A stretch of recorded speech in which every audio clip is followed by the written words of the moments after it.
ಸರ್ವಜ್ಞ ಹೇಳ್ತಾರೆ ಒಂದು ಕಡೆ, ಸರ್ವಜ್ಞನರು ಒಪ್ತಾರಿಲ್ಲ ಅವರು.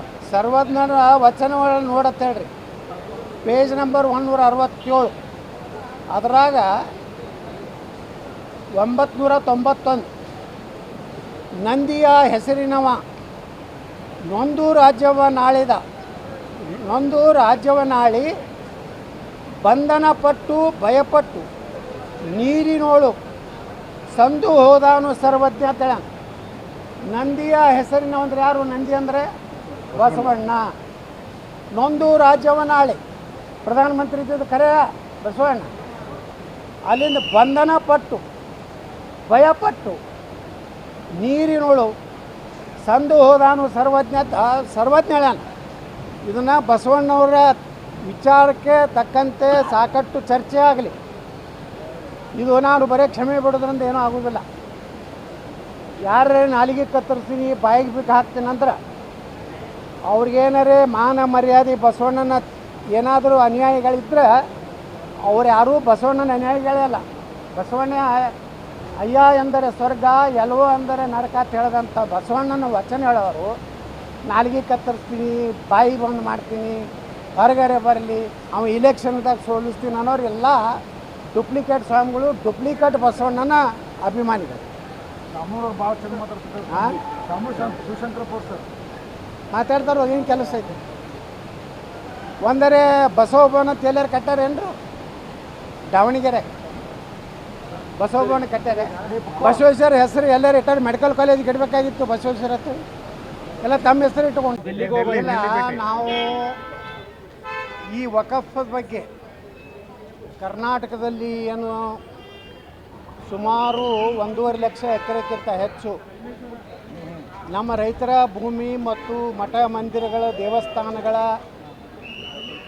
ಒಂದೇನು ಅನಾಹುತ ಆಗಿದೆ, ಅದರ ಬಗ್ಗೆ ವರದಿ ಕೊಡ್ಲಿಕ್ಕೆ ನಾವೆಲ್ಲ ಹೋಗಿದ್ದೀವಿ ನಮ್ಮ ತಂಡದಿಂದ.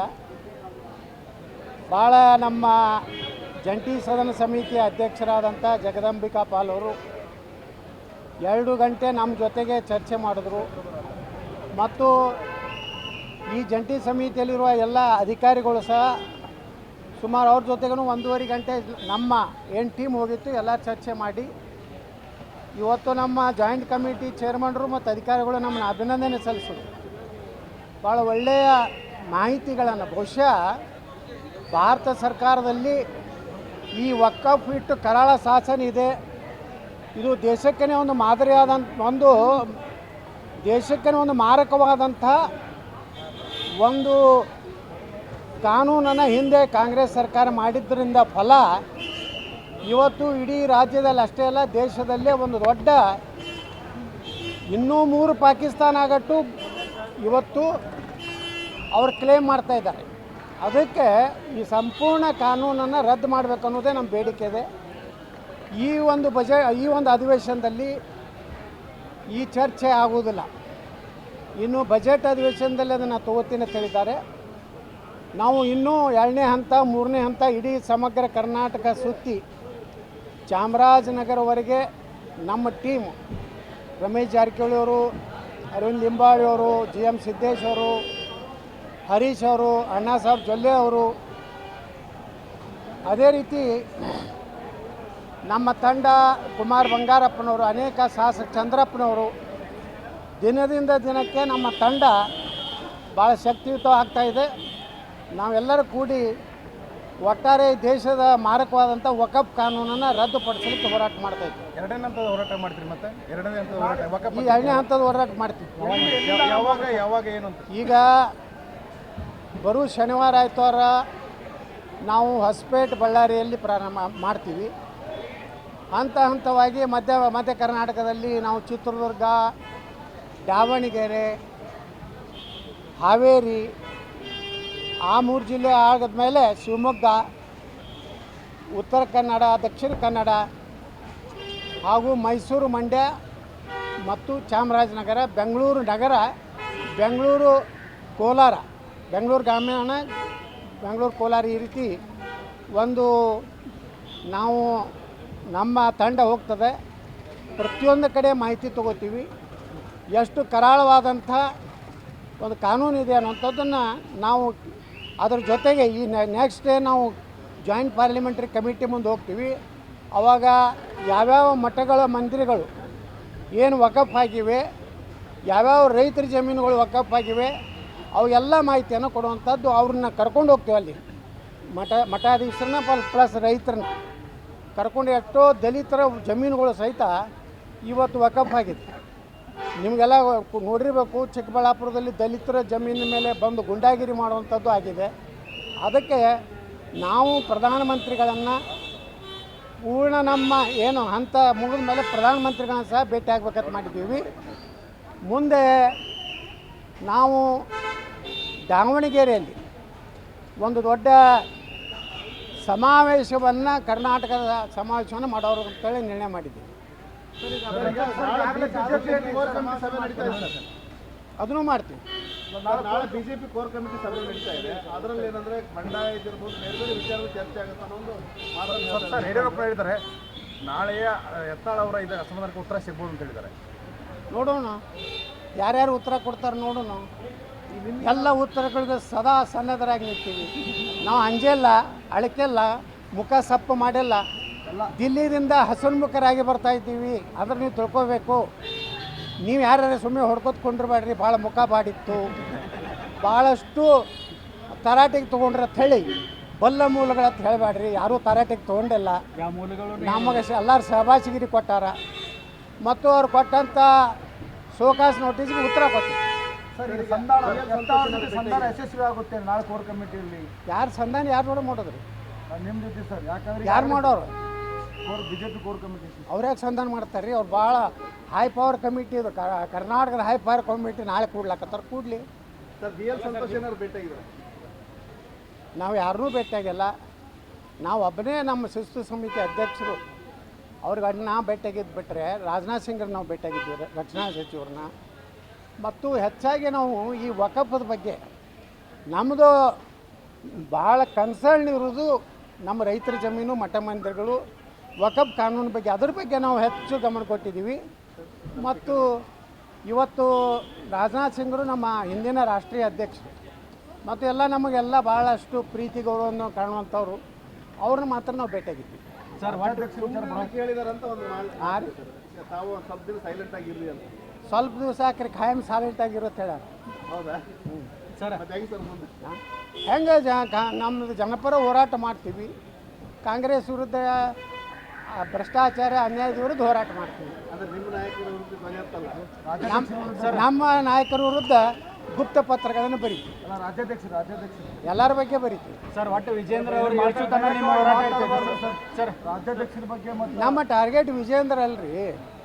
ನಮ್ಮ ಟಾರ್ಗೆಟು ಭಾರತೀಯ ಜನತಾ ಪಾರ್ಟಿ ಮುಂದಿನ ಸಲ ಸರ್ಕಾರ ಮಾಡಬೇಕು ಅನ್ನೋ ಟಾರ್ಗೆಟ್. ನಮ್ಮದೇನು ಟಾರ್ಗೆಟು ಮುಂದೆ ಸರ್ಕಾರ ಆದಾಗ ಒಬ್ಬ ಪ್ರಾಮಾಣಿಕ ಒಳ್ಳೆಯ ಮುಖ್ಯಮಂತ್ರಿನ ಕೊಡಬೇಕು ಅನ್ನೋದು ನಮ್ಮ ಟಾರ್ಗೆಟ್. ಭ್ರಷ್ಟರಾಗಬಾರ್ದು ಅನ್ನೋದೇ ನಮ್ಮ ಟಾರ್ಗೆಟ್. ವಂಶವಾದದಿಂದ ದೂರ ಆಗಬೇಕು ಟಾರ್ಗೆಟ್. ಅದು ಹೇಳ್ತಾರಲ್ರಿ, ಮನೆಗೆ ಹೇಳ್ತಾರಲ್ಲ, ದಂಧೆ ಮಾಡಬೇಡ ಪೊಲೀಸರು ಬರ್ತಾರ. ಮನೆಗೆ ಹೇಳೋದಿಲ್ಲ, ಸಣ್ಣರೇ ಹೊರಗೆ ಹೋಗಬೇಡ ಪೊಲೀಸರು ಅದಾರ ಹಂಗೆ. ಸರ್, ಸರ್, ನೀವು ಔಷವಾದ ಮಾತಾಡತ್ತೀರಿ. ನಿಮ್ಮ ಸುತ್ತಮುತ್ತಲು ಇದ್ದವರೆಲ್ಲ ಔಷವಾದಿಗಳನ್ನ ಅದಾರ. ನಾವು ಅವ್ರು ಸೀಮಿತ ಅದಾರೆ. ಅವರು ಎಲ್ಲನೂ ನನಗೆ ಬೇಕನ್ನೋರು ಇಲ್ಲ. ಈಗ ನನ್ನ ಮಗ ಬಂದಿದ್ದ ನನ್ನ ಜೋಡ, ನಮ್ಮದು ಕೋರ್ಟ್ ಕೇಸ್ ಇತ್ತು, ಬಂದಿದ್ದ. ಮತ್ತು ಏನು ಅವೇನು BP ಪ್ರಾಥಮಿಕ ಸದಸ್ಯನೂ ಇಲ್ಲ. ಅದನ್ನೇ ಬಬ್ಬಿ ಹಾಕ್ತಾರೆ ನನ್ನ ಮಕ್ಕಳು. ಕೆಲವು ಮಂದಿ ಅದಾರ BJP ಒಳಗೆ. ಯತ್ನಾಳರು ತಮ್ಮ ಮಗನ ಕರ್ಕೊಂಡು ಹೋಗಿದ್ರು. ಅವನು ಬೇರೆ ಕೆಲಸಕ್ಕೂ ಬಂದಿದ್ದ. ನಾವೇನು BJP ಒಳಗೆ ಟಿಕೆಟು ಬೇಡಲ್ಲ. ನಮ್ಮ ಮಗ ಟಿಕೆಟ್ ಕೊಡ್ರಿ, ನಮ್ಮ ಮಗನ ರಾಜ್ಯಾಧ್ಯಕ್ಷ ಮಾಡತ್ತೀವಿ, ನಾವೇನು ರಾಜ್ಯ ಯುವ ಮೋರ್ಚಾ ಅಧ್ಯಕ್ಷ ಮಾಡತ್ತೆ ಕೇಳಿಲ್ಲ, ಏನಿಲ್ಲ. ಸೈಲೆಂಟ್ ಅಂದ್ರೂ ಜಾರಕಿಹೊಳಿ ಅವರು ಏನಂದ್ರೆ ಅವರ ಏನು ವಿಜೇಂದ್ರ ಅವರ ರಾಜ್ಯಾಧ್ಯಕ್ಷರಾಗಿ ಒಪ್ಪಲ್ಲ ಅನ್ನೋ ಒಂದು ಮಾತನ್ನು ಹೇಳಿದ್ದಾರೆ. ಈಗ ನಾನು ಸೈಲೆಂಟು, ರಮೇಶ್ ಜಾರಕಿಹೊಳಿ ವೈಲೆಂಟ್. ಅವ್ರದ್ದೊಂದು ಪೀರಿಯಡ್ ಕೊಟ್ಟಿವಿ, ಅಟ್ಟು ಮುಗಿದ ಮೇಲೆ ಮತ್ತೊಬ್ಬರು ವೈಲೆಂಟ್. ಹಿಂಗೆಲ್ಲ ಹಂಚ್ಕೊಂಡಿ ನಾವು. ಪೂರ್ತಿ ತಣ್ಣಗಾಗಿ ಬರ್ಪಾಗ್ಯಾರತ್ತು ಬರೀರಿ ಯಾರಿಗೆ.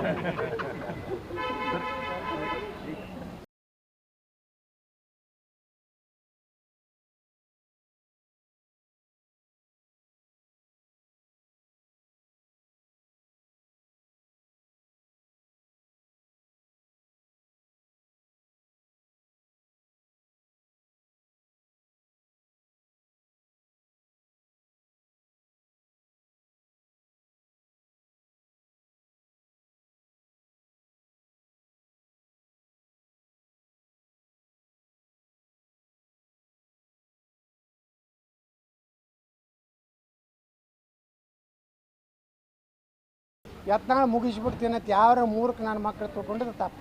ಶಿಸ್ತು ಕ್ರಮ ಏನು ಇಲ್ಲ ಸದ್ಯಕ್ಕೆ. ಮತ್ತಿಟ್ಟು ನಕ್ಕೋತ ಹೇಳಕತ್ತೇನ ಸುಸ್ತಕಂದ್ರೆ ಒಳ್ಳೆ ಕೆಲಸ ಮಾಡತ್ ಹೇಳ್ಯಾರ, ಮುಂದೆ ಒಂದು ದಿವಸ ಒಳ್ಳೆ ಭವಿಷ್ಯ ಐತೆ ಅಂತ ಹೇಳ್ಯಾರ. ಸರ್, ಈಗ ಬಿಜೆಪಿಯಿಂದ 3 ಟೀಮ್ ಮಾಡಲಾಗಿದೆ ಸರ್, ವಕ್ಫ್ ಸಂಪುಟ. ಆ ಟೀಮ್ ಒಳಗೆ ತಾವಿಲ್ಲ, ಪ್ರತ್ಯೇಕ ಹೋರಾಟ ಸರ್ ಹಂಗಿದ್ರೆ. ನೋಡ್ರಿ, ಈ ಹೋರಾಟ ಪ್ರಾರಂಭ ಮಾಡಿದವ್ರೆ ನಾವೇ. ಮೊದಲೇ ಮಾಡಬೇಕಾಗಿತ್ತು. ನಾವು ಮುಂಜಾನೆ ಪ್ರೆಸ್ ಮೀಟ್ ಮಾಡಿದ್ವಿ. ನಾವು ಮೊದಲ ಹಂತದ ಪ್ರವಾಸವನ್ನು ಘೋಷಣೆ ಮಾಡಿದ್ದೀವಿ. 12 ಗಂಟೆಗೆ ಅವರು ಘೋಷಣೆ ಮಾಡೋದು. ಮೊದಲು ಹಂಗಾದ್ರೆ ಯಾರು ನಾವು 2,500 ಪುಟದ ಒಂದು ಮಾಹಿತಿ ಕೊಟ್ಟಿದ್ದೀವಿ. ನಾ ಹೇಳಿಲ್ಲ, ಬಂದ್ಕೊಂಡು ಮೊದಲ ಅದನ್ನೇ ಹೇಳಿದೆ. ನಮ್ಮ ಜಾಯಿಂಟ್ ಪಾರ್ಲಿಮೆಂಟ್ ಕಮಿಟಿ IAS ಅಧಿಕಾರಿಗಳು ಭಾಳ ಮೆಚ್ಚುಗೆ ವ್ಯಕ್ತಪಡಿಸಿ ಇಷ್ಟು ಮಾಹಿತಿ, ಇಷ್ಟು ಕರಾಳ ಇದು ಅನ್ನೋಂಥದ್ದು ನಾವು ಕೊಟ್ಟ. ಬಹುಶಃ ಯಾವ ರಾಜ್ಯದಾಗೂ ಇದು ಹೋರಾಟ ಆಗಿಲ್ಲ. ಇದು ಫಸ್ಟ್, ಇಂಡಿಯಾದಾಗೆ ಫಸ್ಟು ನಮ್ಮ ಹೋರಾಟ ವಕಫ್. ನಿಮ್ಮ ಹೋರಾಟವನ್ನು ಅವ್ರು ಫಾಲೋ ಮಾಡ್ತಾಯಿದ್ದಾರೆ. ಈಗ ನಿಮ್ಮ ಇನ್ನೊಂದು ಟೀಮ್ ಅದು ನೀವು ಬರೀರಿ, ನಾ ಹೇಳೋದಲ್ಲ. ಸರ್, ಈಗ ನಾಳೆ ಅಧಿವೇಶನದಾಗ ಯಾವುದರ ಬಗ್ಗೆ ಚರ್ಚೆ ಜಾಸ್ತಿ ಮಾಡಿ? ನಾಳೆ ಅಧಿವೇಶನದಾಗ ವಕಫ್ ಚರ್ಚೆ ಮಾಡ್ತೀವಿ. ನಂತರ ನಮ್ಮ ಮೀಸಲಾತಿ ಏನು ಪಂಚಮಸಾಲಿ ಉಳಿದ ಎಲ್ಲರಿಗೂ 2A ಅಥವಾ 2D ಕೊಡಬೇಕನ್ನೋಂಥದ್ದು. ಅದ್ರ ಜೊತೆಗೆ ಕುರುಬ ಸಮಾಜಕ್ಕೆ STL ಸೇರಿಸ್ಬೇಕನ್ನೋಂಥ ಚರ್ಚೆ ಮಾಡ್ತೀವಿ. ಅಲ್ಲಿಂದ ಕೃಷ್ಣಾ ಮೇಲ್ದಂಡೆ ಯೋಜನೆ ಏನಿವತ್ತು ಸುಮಾರು 1.5 ಲಕ್ಷ ಕೋಟಿ ರೂಪಾಯಿ ಬೇಕಾಗಿದೆ. ನಾನು ಮೊದಲು ನಮ್ಮ ಸ್ಪೀಕರಿಗೆ ಪತ್ರ ಬರೆದಿದ್ದೇನೆ. ಮೊದಲ ದಿವಸನೇ ಉತ್ತರ ಕರ್ನಾಟಕದ ಬಗ್ಗೆ ಚರ್ಚೆ ಆಗಬೇಕು. ಪ್ರತಿ ಸಲ ವ್ಯವಸ್ಥಿತವಾಗಿ ವಿಧಾನಮಂಡಲದಲ್ಲಿ ಉತ್ತರ ಕರ್ನಾಟಕವನ್ನು ಕೊನೆಗಿಡ್ತಾರೆ. ಕೊನೆಗೆ ಗುರುವಾರ ಅಥವಾ ಶುಕ್ರವಾರ ಇಡೋದ್ರಿಂದ ಯಾವ ಶಾಸಕರು ಇರುವುದಿಲ್ಲ. ನಮಗೊಮ್ಮೊಮ್ಮೆ ಕೋರಮ್ ಆಗುವಷ್ಟು ಶಾಸಕರು ಇರುವುದಿಲ್ಲ. ಆದ್ದರಿಂದ ಉತ್ತರ ಕರ್ನಾಟಕದ ಬಗ್ಗೆ ಕೇವಲ ಒಂದು ರೀತಿ ನಾಮಕೆ ವಾಸ್ತೆ ಚರ್ಚೆ ಆಗ್ತಾಯಿದೆ. ಅದಕ್ಕೆ ನಾನು ಸ್ಪೀಕರ್ ಅವ್ರಿಗೆ ಪತ್ರ ಬರೆದಿದ್ದೇನೆ. 9ನೇ ತಾರೀಕಿಗೆ ಏನು ಸದನ ಪ್ರಾರಂಭ ಆಗ್ತದೆ, ಅವತ್ತಿನಿಂದ ಉತ್ತರ ಕರ್ನಾಟಕದ ಚರ್ಚೆ ಮೊದಲಾಗಬೇಕು. ಅಲ್ಲಿಂದ ಬೇರೆ ಬೇರೆ ಚರ್ಚೆ ತೊಗೊರಿರ್ತದೆ. 10ನೇ ತಾರೀಕಿನ ಹೋರಾಟ, ಹಾಂ ಮಾಡ್ತೀವಿ, ಹೋರಾಟ ಮಾಡ್ತೀವಿ. ನಮ್ಮ ಗುರುಗಳು ಈಗಾಗಲೇ ನಮಗೆಲ್ಲ ಕರೆ ಕೊಟ್ಟಾರೆ. ನಾಳೆ ಮತ್ತೆ ನಾವು ಬೆಳಗಾವಿಯಲ್ಲಿ ಸಭೆ ಸೇರ್ತಾ ಇದ್ವಿ ಮಧ್ಯಾಹ್ನ 3 ಗಂಟೆಗೆ. ಈ ಹೋರಾಟ ಯಾವ ರೀತಿ ಇರಬೇಕು, ಸರ್ಕಾರ ಏನೋ ನಮ್ಮ ಮೇಲೆ ದಬ್ಬಾಳಿಕೆ ಮಾಡೋದು ಅಥವಾ ಗುಂಡು ಹಾರಿಸೋದು ಮಾಡಿದ್ರೆ 24 ತಾಸಿನಲ್ಲಿ ಸರ್ಕಾರ ಈ ರಾಜ್ಯದಲ್ಲಿ ಇರೋದಿಲ್ಲ. ನಾನು ಗಂಭೀರ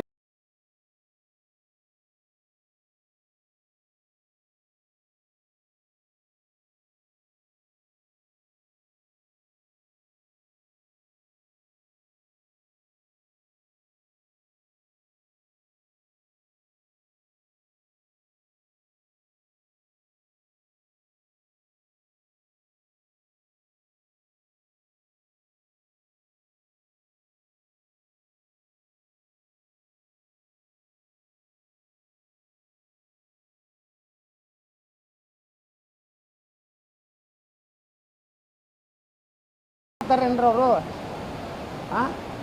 ದೊಡ್ಡ ಮೆಡಿಕಲ್ ಕಾಲೇಜ್ ಕಟ್ಟ್ಯಾರಪ್ಪ. 1,000 ಆಕಳ ಕಟ್ಟೋದು ಅಂತ ಯಾವ ಕರ್ನಾಟಕದಾಗ ಅದ. ನನ್ನ ಒಬ್ಬರ ರಾಜಕಾರಣಿ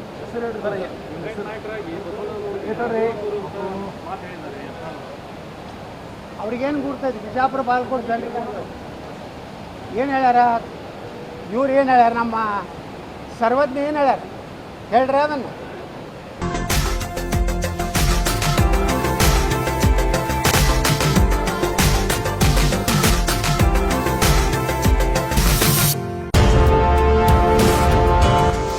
ನೀವು ನೋಡುತ್ತಿದ್ದೀರಾ ಪವರ್ ಸಿಟಿ ನ್ಯೂಸ್ ಕನ್ನಡ, ಸತ್ಯ ಸದಾಕಾಲ.